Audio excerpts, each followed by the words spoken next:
Olá, tudo bem? Bom, vamos dar continuidade ao nosso assunto especial, que é a história do teatro brasileiro, né? Estamos contando um pedacinho aqui de uma trajetória, de um momento muito importante, né? No Rio de Janeiro, né? Em São Paulo, enfim, vários acontecimentos que são legais da gente saber, da gente entender, né? Do cenário brasileiro, do cenário no teatro, né, de tantas coisas. E dos bastidores de tudo isso, né, como era, o que acontecia. Eu acho que isso também é muito legal da gente conhecer para você que gosta de teatro, né, para você que gosta de entender, de saber o que acontece, como é. Eu acho que isso são curiosidades importantes, tá bom? Bom, e nós estamos falando sobre o camarim e o escritório, os donos da voz, tá? A partir desse livro aqui, tá? Esse vídeo até aqui a gente já falou muita coisa sobre ele, já contei, já li muita coisa aqui. Então, se você gosta, ó, né, quiser conhecer, volta um pouquinho, porque eu falei já bastante coisa para você saber aonde, né, do que a gente tá falando, tá bom? E aí eu vou dar continuidade então para essa parte, para esse cenário aqui tão importante do teatro brasileiro. Bom, vamos lá.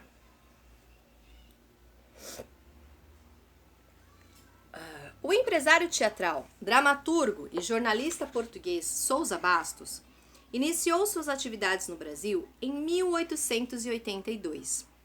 Iniciou primeiramente com sua companhia portuguesa, posteriormente criando uma companhia no Brasil. Quando passou a trabalhar também no Brasil, interminentemente, Sousa Bastos já era um dos principais empresários do ramo em Lisboa. Suas investidas por aqui se estenderam por alguns anos como empresário, diretor de companhias e ensaiador em diversos teatros brasileiros e em inúmeras cidades, até uma última temporada como óperas cômicas em 1907. Rio de Janeiro, São Paulo, Belém, Recife, Porto Alegre, Santos, Campinas, Pelotas, Rio Grande, Cachoeira, Florianópolis, Paranaguá, Antonina, Lapa, Curitiba, entre outras.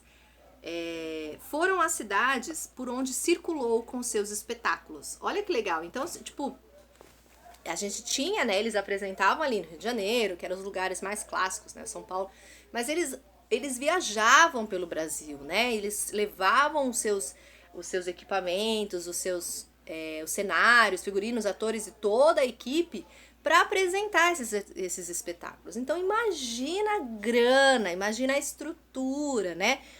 Hoje a gente fala um negócio desse, a gente lembra, por exemplo, dos músicos, né? Que tem os seus caminhões, os ônibus que viajam com toda a sua equipe para poder apresentar.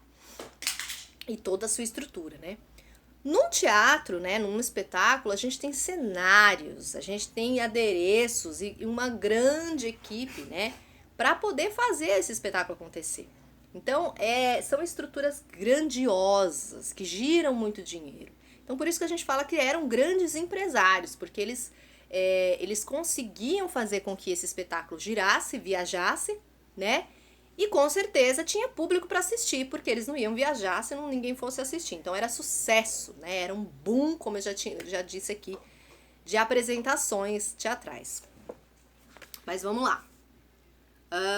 São Pedro de Alcântara sempre teve, no entanto, suas atividades principais em Portugal, como empresário e ensaiador. Uma das personalidades mais ativas e influentes da vida teatral portuguesa no final do século XIX, segundo a historiografia portuguesa, foi o responsável por alguns dos maiores sucessos nos palcos do teatro ligeiro no Brasil, lançando atores e alimentando o sistema que investia nas grandes estrelas, criando-lhes grandes oportunidades nos espetáculos. Olha que legal! Foi o responsável também pela vinda da primeira companhia portuguesa de revistas ao Brasil.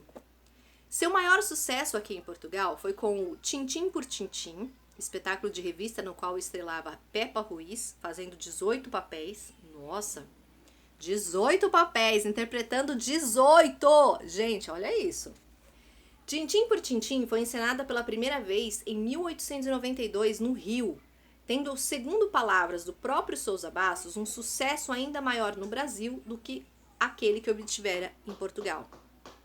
Alcançou de pronto mais de 100 apresentações, sendo reencenada inúmeras vezes, até por 3 companhias simultâneas, e também por crianças com enchentes espantosas, dizia Sousa Bastos. Em São Paulo, é a peça que tem sido mais representada tanto na capital como nas cidades do interior. Tem grande número de representações na Bahia, Pernambuco, Pará e Maranhão. Sousa Bastos tornou-se popular com as revistas de ano, mas escreveu também dramas, comédias, mágicas, operetas, monólogos, cançonetas e cenas cômicas. Empenhou-se em deixar o registro da história do teatro nos 2 países, escrevendo obras como A Carteira do Artista e o Dicionário do Teatro Português, nas quais biografou dezenas de atores, músicos, cenógrafos, diretores e dramaturgos. Uau! Braga Júnior começou como ponto no Rio de Janeiro, uma ocupação com certo valor nas companhias de então, pela função múltipla de suporte ao desenvolvimento do espetáculo, como deixas, efeitos sonoros, comando de entradas e saídas em geral. Nascido no Rio Grande do Sul, escolheu a nacionalidade portuguesa de seu pai. No Rio de Janeiro, foi sócio de uma empresa teatral, no Teatro Recreio Dramático. Em seguida, adquiriu o espólio da empresa de Esther de Carvalho e montou uma companhia que percorreu o Brasil, ganhando dinheiro com operetas como o Periquito e a Dona Juanita. Empresário teatral, mas também negociante, enriqueceu rapidamente. Após a proclamação da República, olha da onde a gente está falando, gente, que lindo! Após a proclamação da República, Braga Júnior foi atacado da febre de companhias e outros negócios que se tornaram epidêmicos no Rio de Janeiro, fazendo grande fortuna em poucos meses e mudando-se definitivamente para Portugal, onde se tornou Visconde de São Luís de Braga. Olha isso! Com o teatro ele se tornou Visconde, ele enriqueceu. Então, naquela época a galera gostava muito de teatro, né, gente? Que delícia! Sousa Bastos lembra que o novo Visconde enriqueceu por meio de negócios de fundos e incorporação de companhias. Radicou-se a partir daí em Lisboa, tornando-se sócio proprietário e empresário do Teatro Dona Amélia. Isso ele começou como ator, né? Você vê como ele foi, e aí ele foi crescendo e foi percebendo que aquele era o mundo dele, era a história dele, né? Hoje a gente fala, voltando um pouco, né, que eu falo muito aqui, vamos ser ator, mas pra que ser ator? Tem tanta coisa, né? A gente pode trabalhar de diversas maneiras com a arte de representar, não só como um ator. A gente pode evoluir, crescer, contar histórias, crescer, montar companhias, né? Isso vai dependendo da gente, do que a gente gosta de fazer dentro da arte, né? Então vamos lá. Sousa Bastos lembra que o novo Visconde enriqueceu por meio de negócios e fundos e incorporação de companhias, como eu já falei. Em 1882, em 4 de março, Braga Júnior estreara sua primeira companhia, tendo Adolfo de Faria como ensaiador e diretor de cena e ocupando o Teatro Recreio Dramático. Nesse período, a companhia encenou França Júnior, Arthur Azevedo, Moreira Sampaio, Cardoso de Menezes. Antes de completar 2 anos, no entanto, a companhia dividiu-se indo uma parte com Braga Júnior para o Príncipe Imperial, formar uma empresa dedicada ao gênero alegre, e outra se estabelecendo como associação sobre direção de Dias Braga, no próprio Recreio. Uma das primeiras peças montadas pela Companhia de Braga Júnior foi a revista do ano O Mandarim, de Arthur Azevedo e Moreira Sampaio. Sucesso em 1884 com Martins, Xisto Bahia e Colás. Então, gente, percebe como cada um foi fazendo a sua história, né?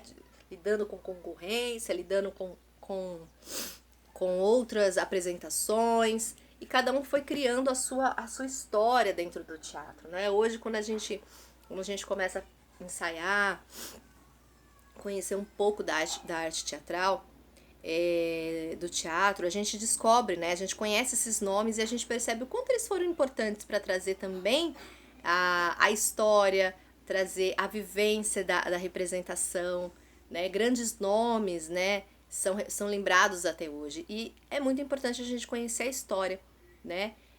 Pra gente ver que teatro não é brincadeira, né? É muita história, muito conhecimento. E para quem gosta é importantíssimo saber também do que aconteceu anos e anos atrás no nosso Brasil aqui. Tá bom?